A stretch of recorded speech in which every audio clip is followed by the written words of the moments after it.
또 모이겠죠? 우리 한번 찬양하면서 성경 노래 시간 되었으니까 시작해볼게요. 저와 같이 길 가는 거. 나같이 길 가는 거 즐거움이라는가.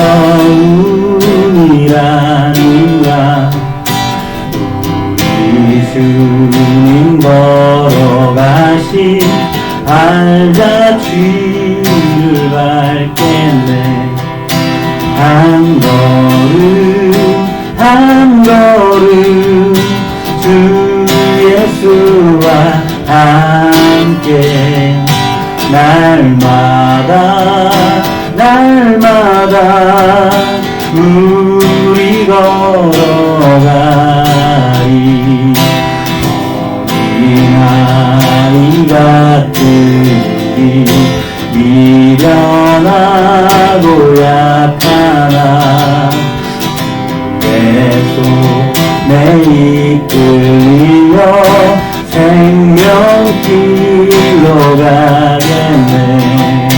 한 걸음 한 걸음 주 예수와 함께 날마다 날마다 우리 걸어가리. 지키는 들판이나 험한 골짜기라도 주가 인도하는 대로 주와 같이 가겠네. 한 걸음 한 걸음 주 예수와 함께 날마다 날마다 우리 걸어가리.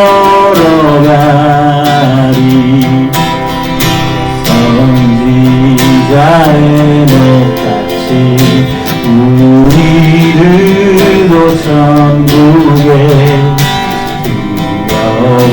올라갈 때까지 주와 같이 걷겠네.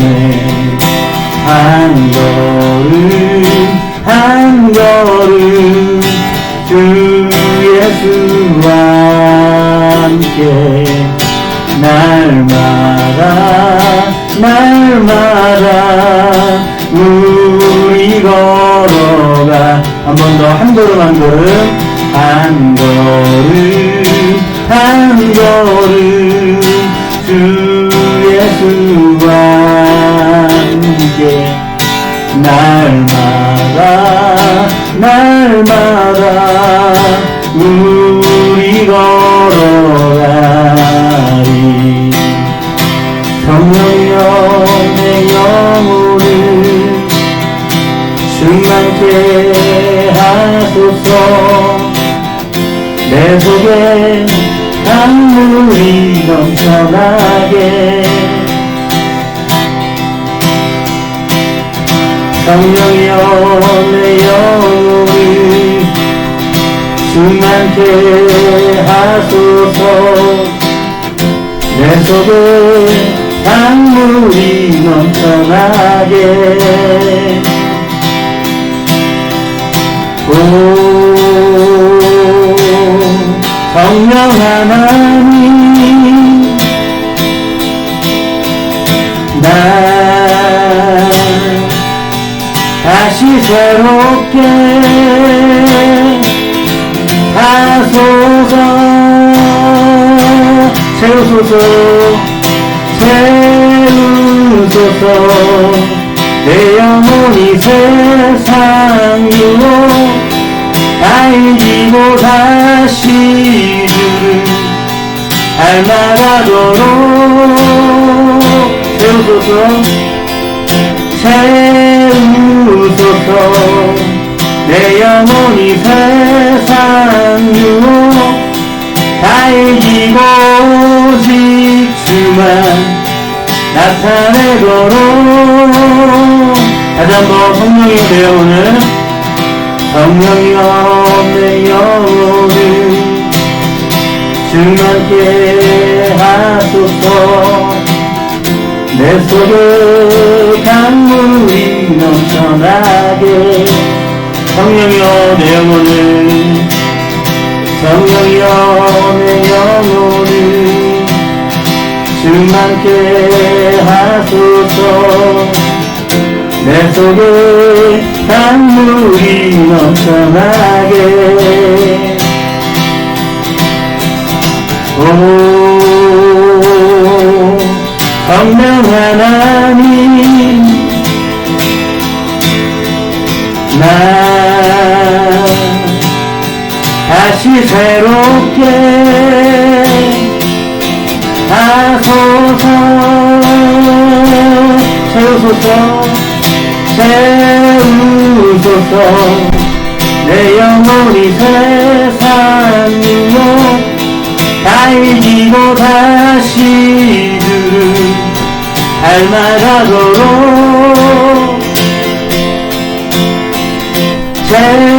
채우소서 내 영혼이 세상 유혹 다 이기고 오직 주만 나타내도록 한 번 더 채우소서 내 영혼이 채우소서 내 영혼이 세상 유혹 다 이기고 다시 주를 닮아가도록 채우소서 내 영혼이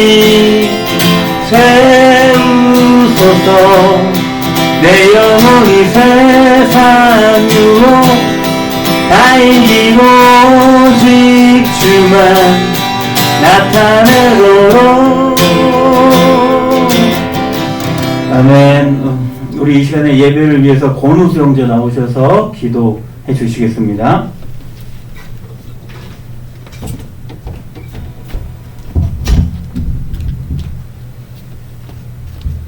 함께 기도하겠습니다. 사랑하는 하나님 감사합니다. 오늘도 우리를 사랑하시어 우리를 이 예배 자리 가운데 부르시고 우리가 하나님 앞에 나아가게 하심을 하나님 감사합니다. 하나님 특별히 우리가 하나님의 은혜로 어제와 오늘 수련회를 함께 진행하고 있습니다. 우리가 이 수련회를 통하여 더욱더 하나님과 동행하는 그 은혜를 누리게 하시고 우리와 함께 하시는 그 더 높은 차원의 하나님을 바라보는 그 믿음을 선택하며 나아갈 수 있도록 하나님 우리 함께 해주시옵소서. 우리가 이제 말씀을 듣습니다. 우리가 또 말씀을 들을 때에 하나님께서 말씀하시는 그 뜻과 하나님께서 원하시는 그 뜻들을 우리가 알아가며 또 그것을 한 주 가운데 실천하며 나아가는 주의 자녀 될 수 있도록 주님 함께 해주시옵소서. 예배가 끝날 시간까지 우리와 함께 하신 하나님께 감사드리며 주 예수 그리스도의 이름으로 기도드렸습니다. 아멘. 우리 함께 봉헌 찬양 같이 볼까요?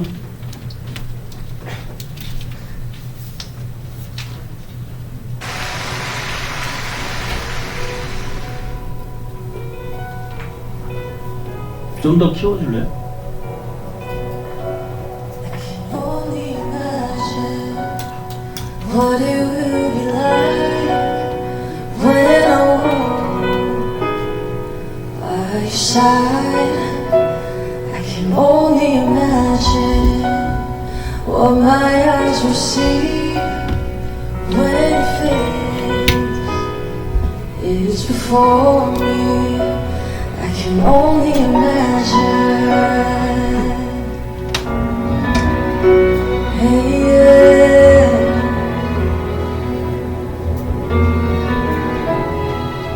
Surrounded by your glory, what will I feel? Will I dance for you, Jesus? Or in all of you be still? Will I stand in your presence? Or to my knees will I fall? Will I sing hallelujah? Will I be able to speak it all? I can only imagine. I can only imagine.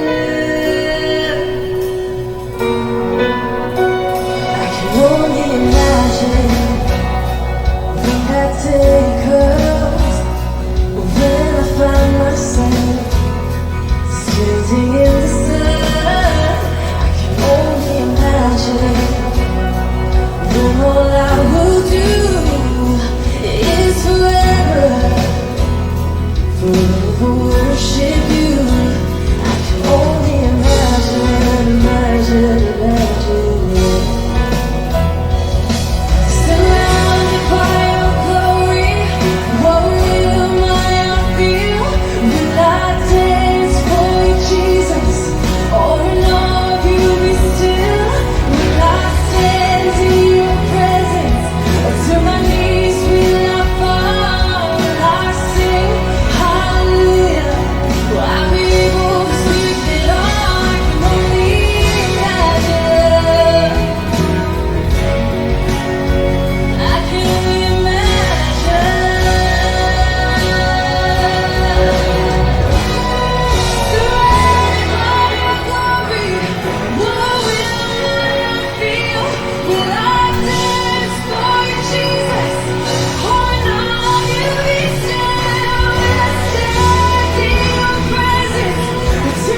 이 공중파에서 이런 찬양이 흘러나온다는 게 참 이해가 안 됐었는데 영어라서 모르고 그냥 한 것 같아요.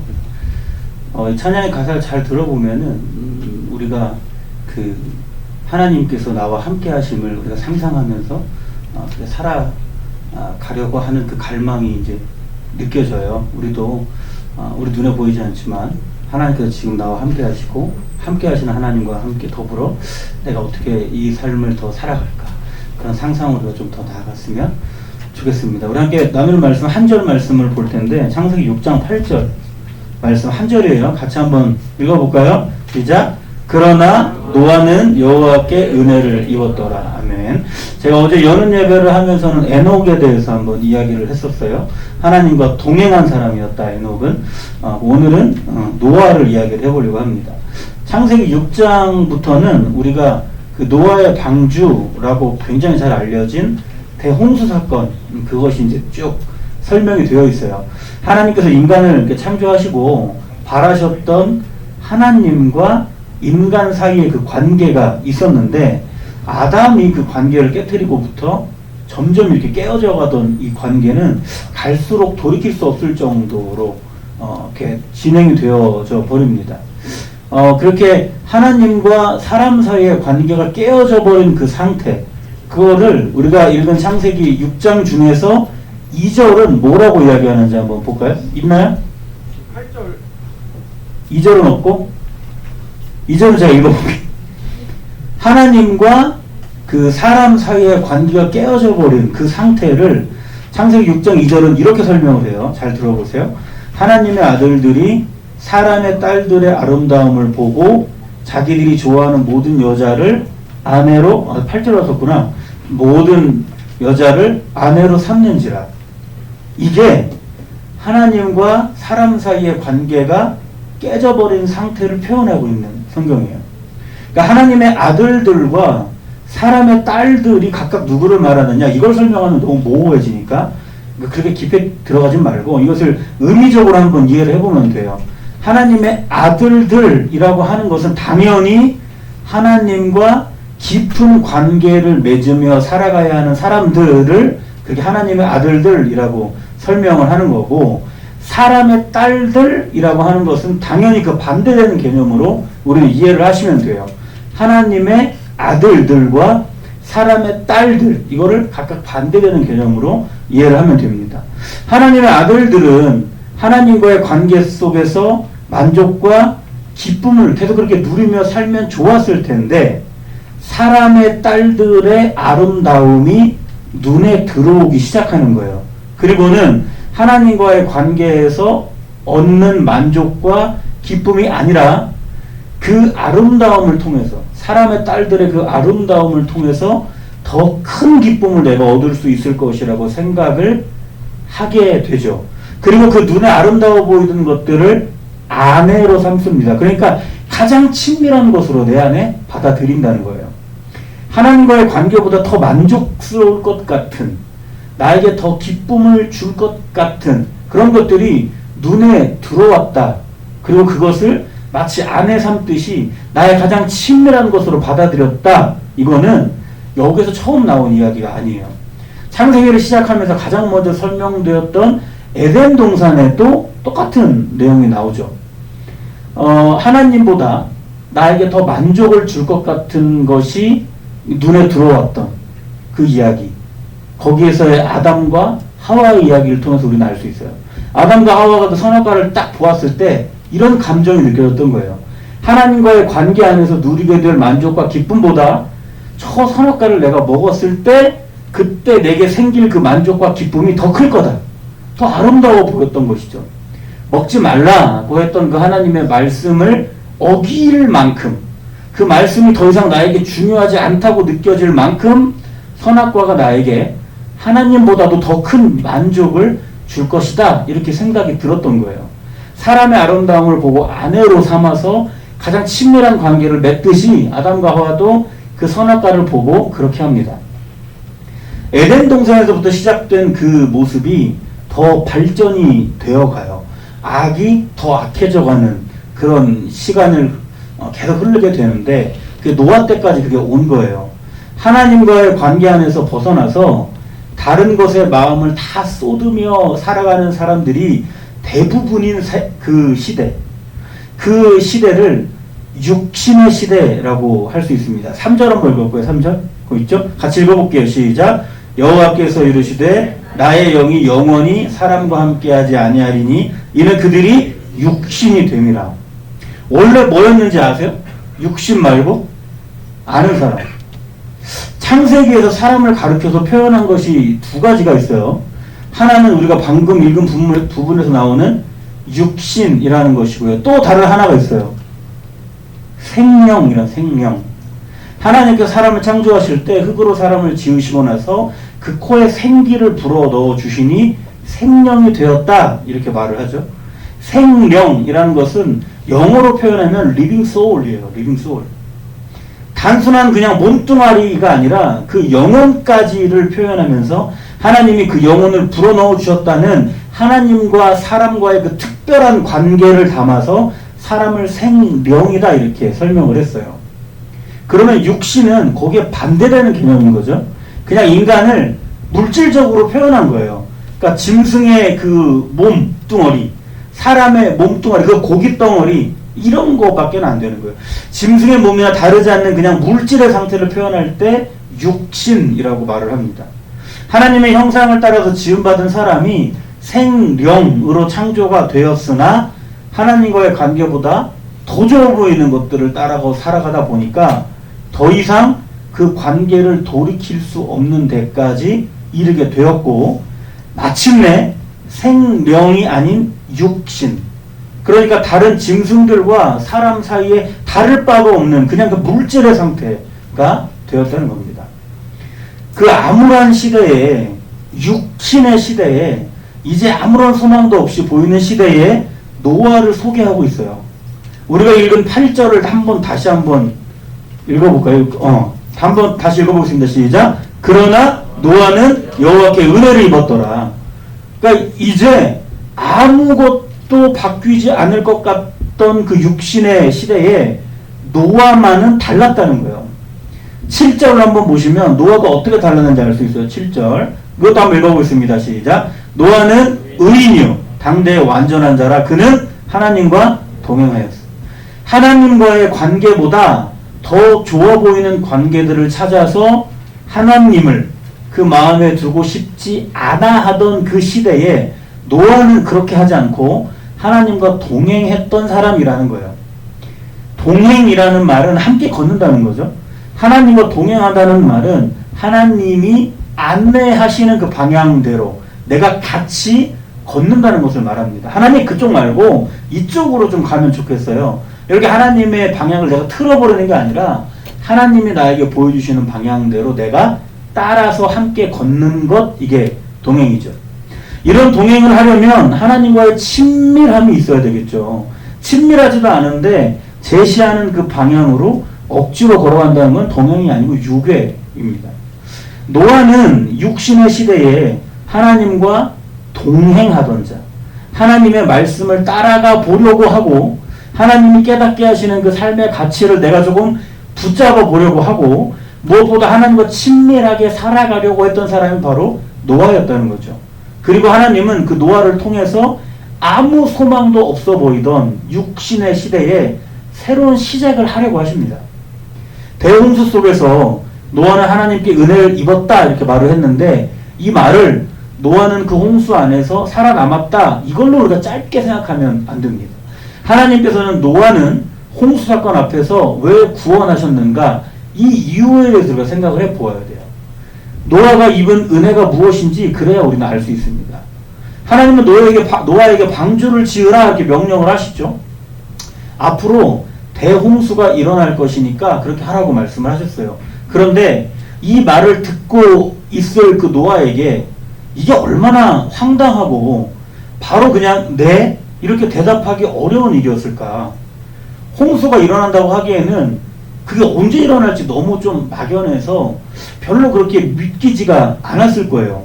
우리 성경에서는 예수님이 다시 오실 때 이 세상을 완전히 심판하신다고 말해요. 그러니까 우리 믿는 사람들은 마치 결혼식을 준비하고 있는 그 신부처럼 결혼식을 준비하는 그 신부처럼 예수님이 다시 오실 때를 준비하면서 살라고 성경은 계속 이야기하는데 우리 중에 그렇게 사는 사람 없잖아요. 왜냐하면 막연하거든요. 예수님이 언제 오신다는지 모르겠거든요. 그래서 그렇게 살지 못해요. 노아에게 하나님께서 홍수 곧 닥칠 거니까 방주 지으라고 말씀하셨을 때 노아가 이렇지 않았을까? 너무 막연하고 좀 그게 언제인지 모르니까 와닿지 않지 않았을까? 더 큰 문제는 방주의 크기가 상당한데 그걸 내가 어떻게 만들까? 이런 걱정이 있었을 거예요. 그런데 홍수 사건에서 우리가 창세기 6장과 7장을 쭉 읽어보시면 계속해서 반복적으로 이런 표현이 나와요. 노아가 그와 같이 하여 하나님이 자기에게 명하신 대로 다 준행하였더라. 이런 표현이 자꾸 나옵니다. 노아는 어떻게 막연해서 믿겨지지가 않고 해본 적이 없어갖고 자신이 하나도 없는 그 방주 만드는 일을 하나님께서 말씀하신 대로 순종할 수 있었을까? 하나님과 동행하는 자이기 때문에 그랬다는 거예요. 하나님과 함께 걷는 자, 하나님과 친밀함으로 하나님이 제시하시는 방법을 믿고 걷는 자였기 때문에 그렇게 했다는 거죠. 그러면 하나님은 노아에게 왜 방주를 만들려고 한 걸까요?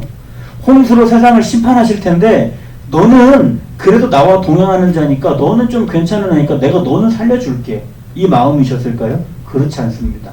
심판 후에 세상의 질서를 다시 잡으시려는 그러니까 하나님의 뜻이 있는데 그 질서의 시작은 하나님과 동행할 줄 알았던 사람으로부터 시작하고 싶으셨던 거죠. 하나님과의 관계가 다 깨져버린 이 시대를 정리하시고 하나님은 새롭게 하나님과 깊은 관계를 맺을 그 시대를 창조하시기를 원하시는데 그 시대를 누가 만들어 갈 것인가?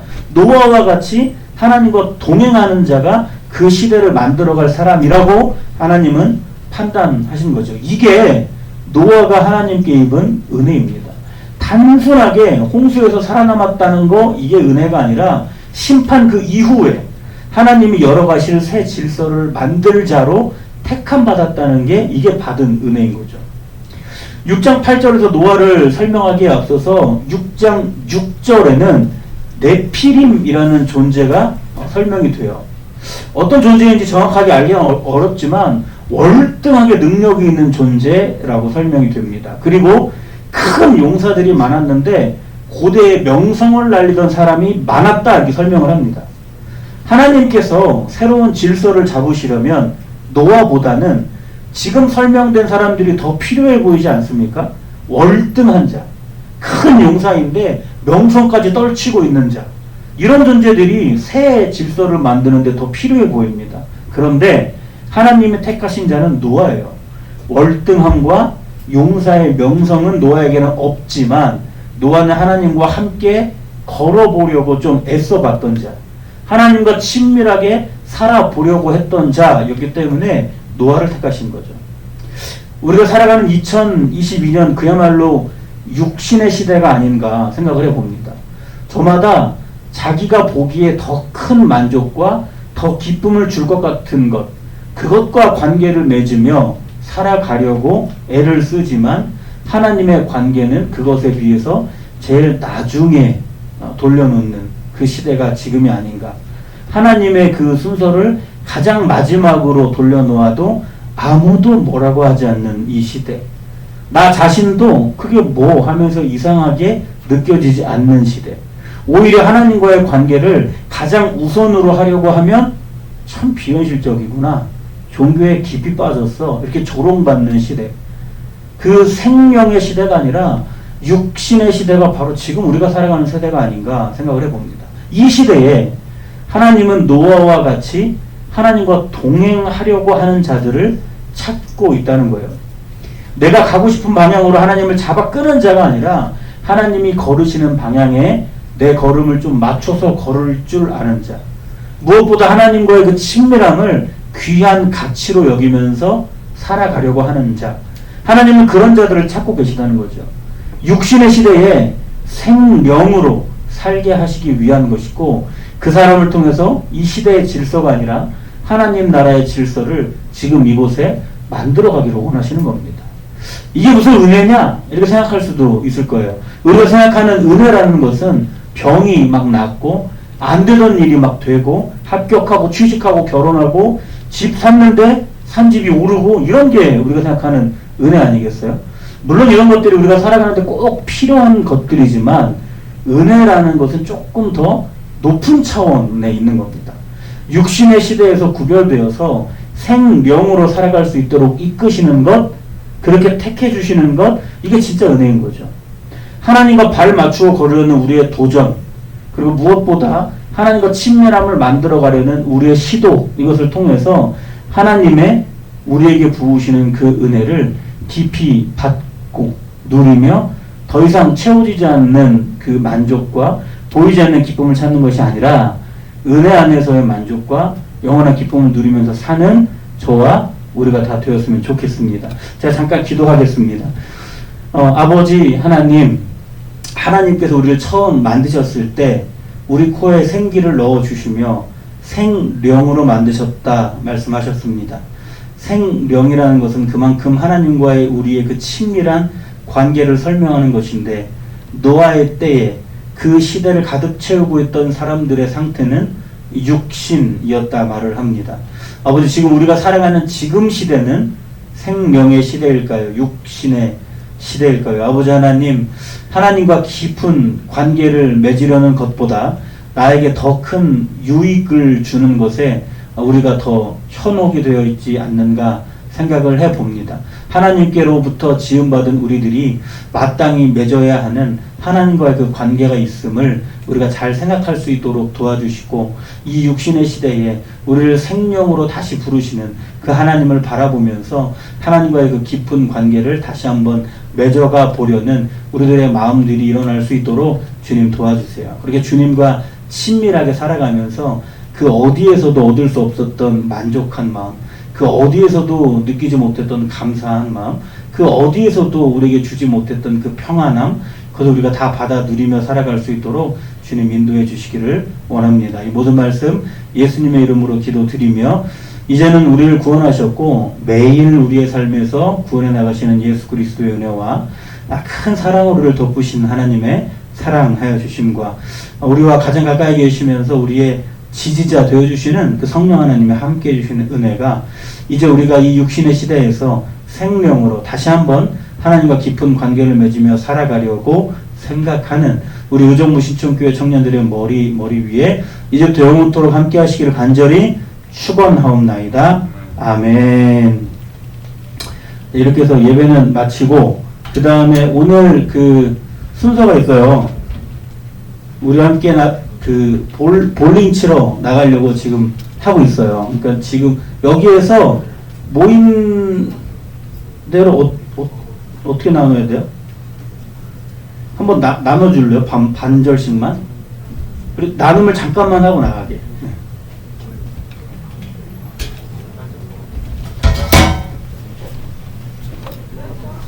2시 20분에 이 앞에 주차장으로 모이면 될 거야. 볼링 하러 가려고.